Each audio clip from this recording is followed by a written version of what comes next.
If you have bought a course, whether it's my course or somebody else's course, and you have not done a land deal and you have gave it your all, maybe you should consider coaching.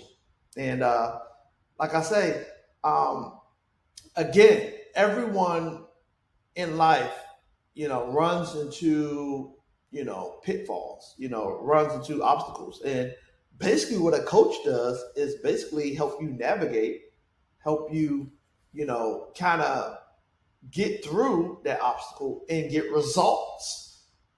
That's the main goal of a coach, is to get you results. Okay. So, one of the reasons, you'll know if you need a coach, if you've bought a course, you paid your money, you went through the course, and you did everything that the teacher told you to do.